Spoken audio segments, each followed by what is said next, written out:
So, Nick, thank you so much for being here. We've been really looking forward to this conversation, as I'm sure, some of our listeners will be as well.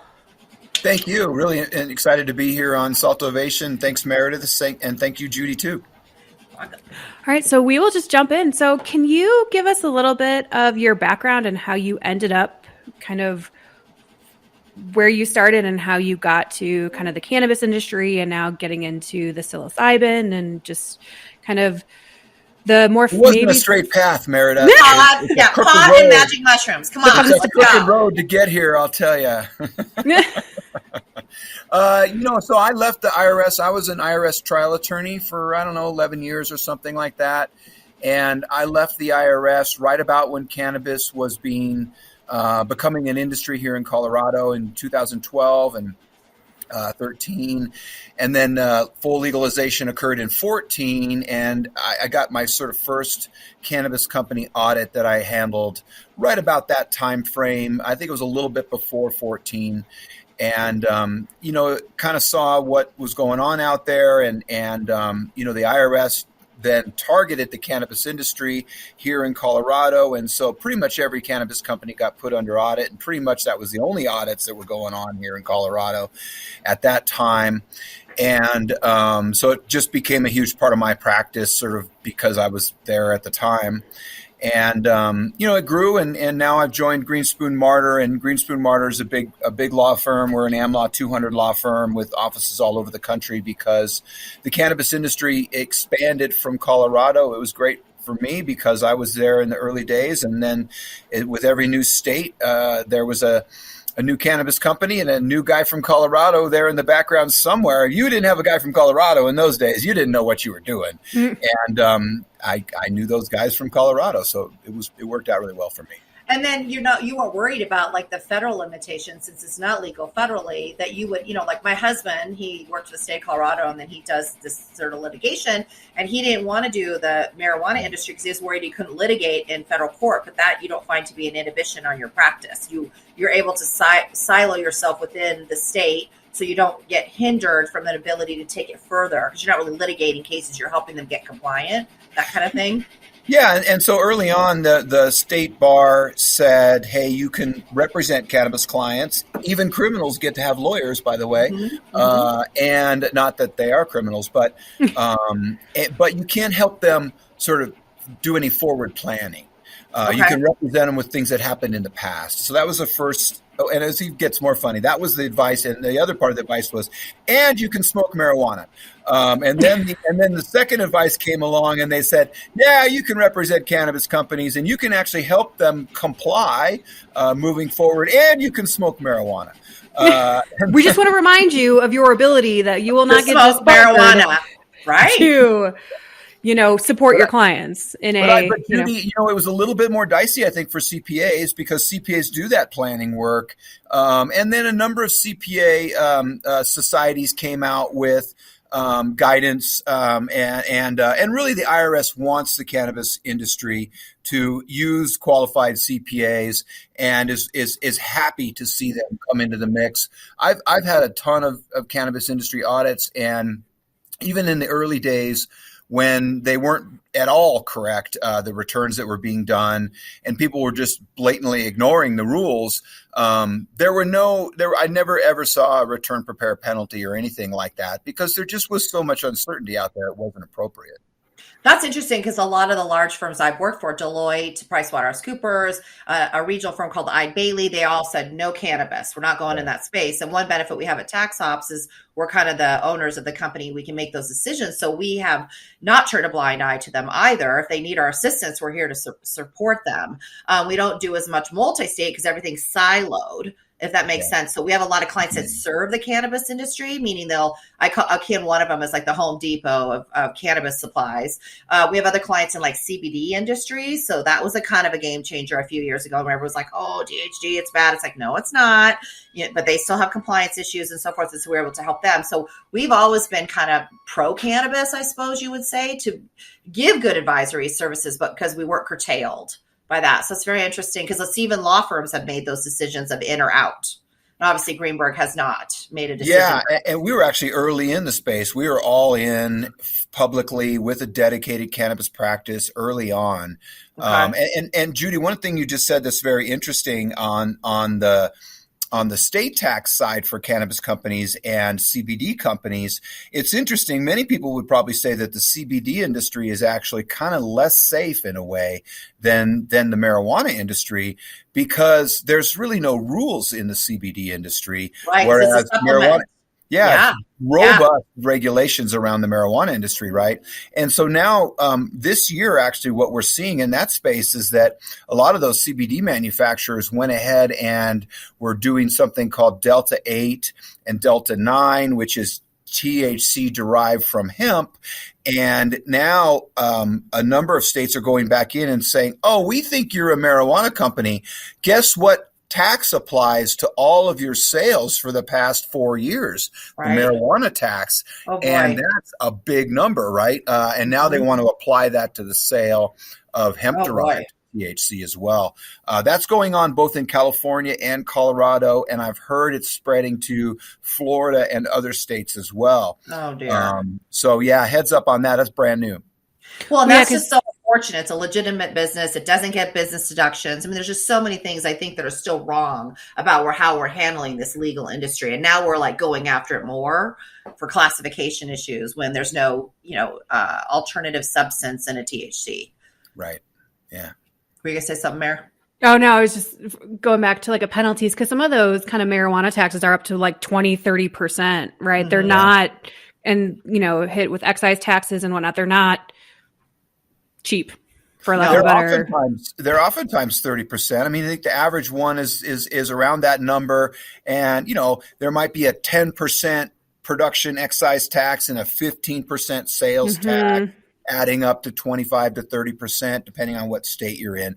But yeah, and then you look back and you do a 3-year, 4-year calculation of that tax on the sales of hemp nationwide. And boy, that's a big number, right?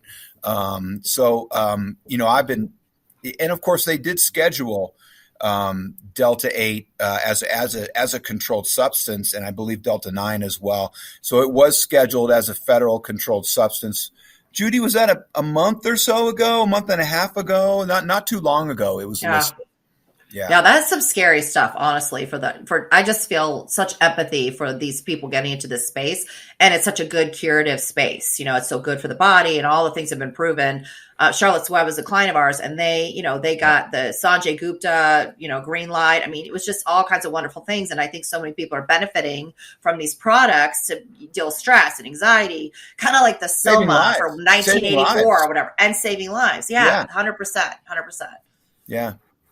And here comes psilocybin, right, Meredith? There we go. There's the transition that I was going to make is just, because Colorado decriminalized the possession of mushrooms, psilocybin, 2 or 3 years ago. Denver did. Okay, Denver did. Maybe that's where I confused, because that's where I reside and voted on favorably. And then this past year voted. Was this also a Denver thing, or just a state thing for the ability to kind of use it at home, not sell or distribute? Yep. Kind of. So can you kind of walk us through what some of the changes are, or what some of the rules are associated with mushrooms that Colorado has done, and where you think maybe some of that interplay to kind of the regulations that have been in place, certainly in Colorado for 10 years are associated with cannabis, how that's going to kind of carry over into the mushroom space? Well, the rules are still being written in the mushroom space. It looks to us like it's sort of less, retail and more medical, which is good for the industry if that allows them to be profitable, because it starts to align with a case out there in the marijuana space called CHAMP, rather than subsequent cases that found that all the activities of a cannabis-related enterprise were subject to a code section called 280E, rather than just the specific area where the sale of marijuana was occurring. And what Section 280E is a code section that, I'll try to paraphrase it here. It's pretty short. It basically says that there are no deductions or credits allowed for trafficking in a Schedule 1 or Schedule 2 controlled substance. Psilocybin and MDMA and the various drugs that were legalized here in Colorado are still federal controlled substances. And so, 280E would still apply to that business. And the extent to which it applies is still an open question. There's a lot of therapy activity that goes on in or should go on in those new businesses that are coming along. And that case I mentioned, Champ, is a case involving an AIDS clinic in San Francisco in the really early days. And that AIDS clinic was a legitimate medical facility, and they started selling marijuana, because it worked. And so the court held that it was only the portion of that, it was a single company too, only the portion of the company that was for the sale of marijuana was subject to Section 280E, and the rest of it was not. But in the cannabis space, there hasn't been a case that's happened since where the court has ruled along those same lines, despite things other than the sale of marijuana that goes on in dispensaries. And that's mainly because dispensaries are so limited in what they can and can't do in a lot of ways. And psilocybin's different. Psilocybin has this heavy duty, important therapy mode to it that I think starts to align it closer to the Champ facts.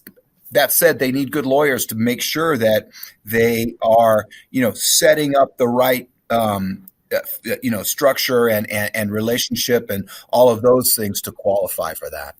Right, because don't you bifurcate operations a little bit? Like you would want to have separate legal entities so you could benefit not lose the benefit of 280E. So you would want to do certain things operationally to separate the cost so that you could get valid deductions, except for on the one component. Is that what you see a lot of advice around, like that kind of stuff? I think that's probably right.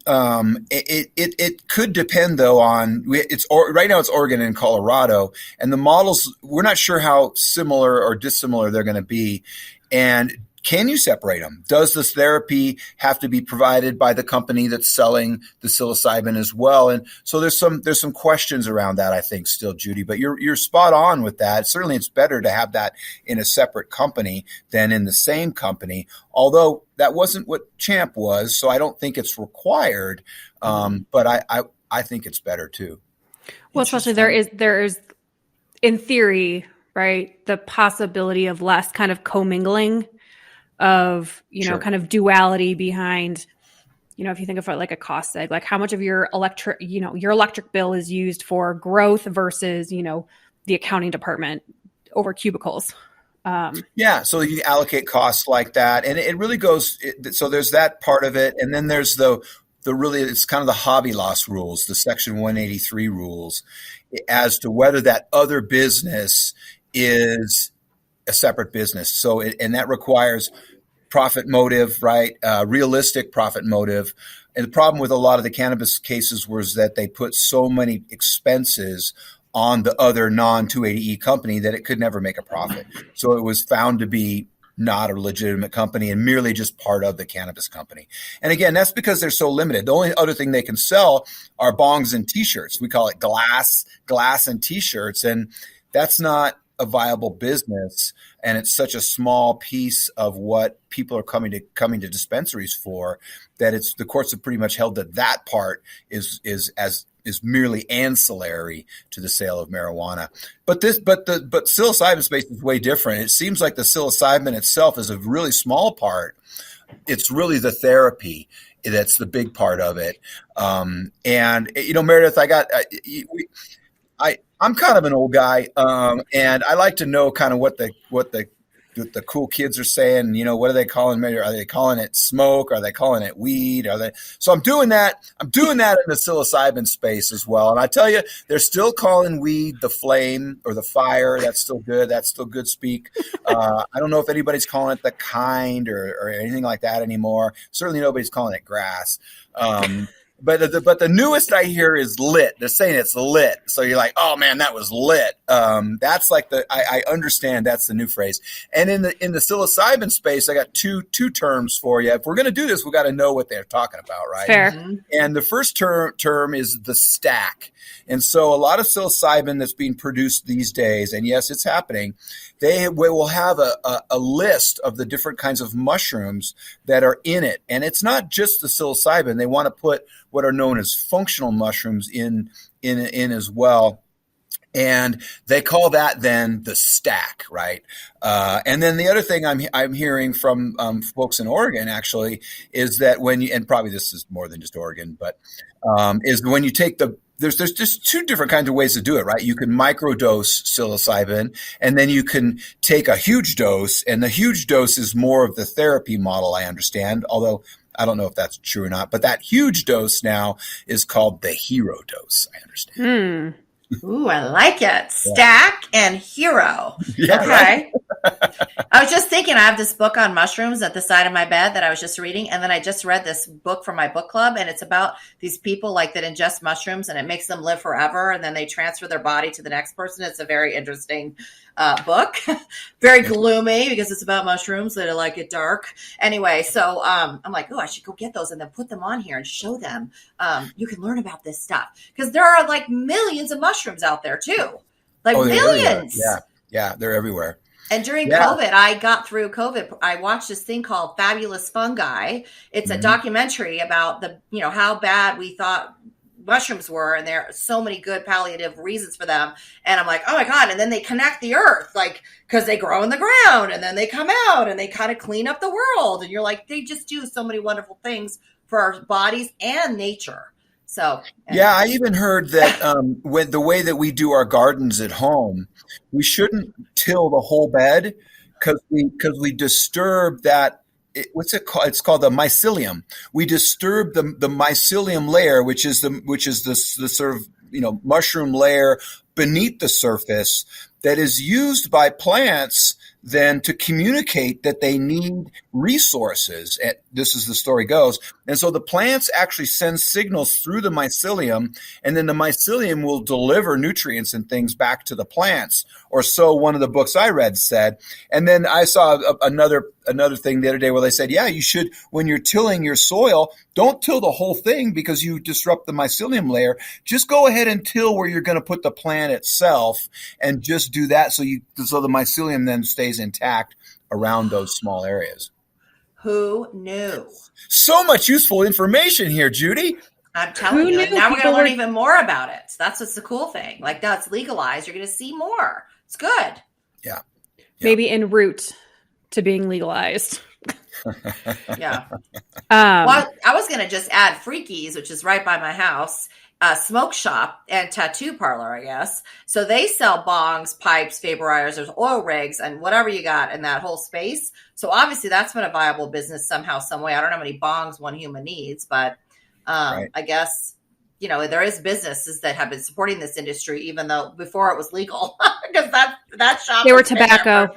20, 30 years. Yeah, it must have been. Yeah, it's kind of funny.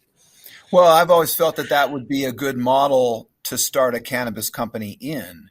You just create a little window in the back and a safe space back there. And now your whole facility is already a profit venture. And now just this little piece is subject to 280E. So far, I haven't seen anybody do that, but I've always thought that'd be a good method. Yeah. That's a good point. I hadn't thought about that either. Yeah. The other thing, Judy, that's important for psilocybin startups and cannabis industry people to understand is that, let me say this first, the psilocybin industry doesn't want to be compared to the marijuana industry, and you could probably understand why on that. The problem, though, is that the federal government is going to see them the same. And so the roadmap that we have, the experience that we have is from the cannabis industry, right? And so in order to think about how the laws might apply to the psilocybin industry, there's no way getting around the cannabis example. And one thing that happened in the cannabis example is that when marijuana was fully legalized for adult use, taxes came into place as well. Psilocybin, I don't think that's really happening yet. But along with those new taxes came regular audits. And so I've been saying for a long time, every cannabis company gets audited, period. End of story. And they get audited by the federal government. And in each state, many states have pledged to audit cannabis companies every 3 years, clockwork. And the new audit 3 years later starts with the day after the end of the prior audit. And they just happen every 3 years, just like clockwork. And you know, that means that the things that many small businesses get away with, the innocent little mistakes and all of those just little things, those are all going to get caught, and they're going to add up. Which is funny because you would see that, like, we deal with so many small startup businesses and large startup businesses, been around 10 years that are wildly successful, didn't have anything around this and haven't had any punitive ramifications of miscompliance because they just have a culture of, like, you know, high tech is a perfect example of, like, we're breaking it, we're disrupting. And then, tax, you know, they don't think about it till they get caught 10 years later. Yeah. It's a very interesting world we live in. And yet the culture around cannabis and soon to be psilocybin, I can assume, will be more regulatory compliance mindset out of the gate because they have so many things to serve to get their acts together to be in the business. So you kind of go in with the mindset of over paperworking yourself. Very interesting.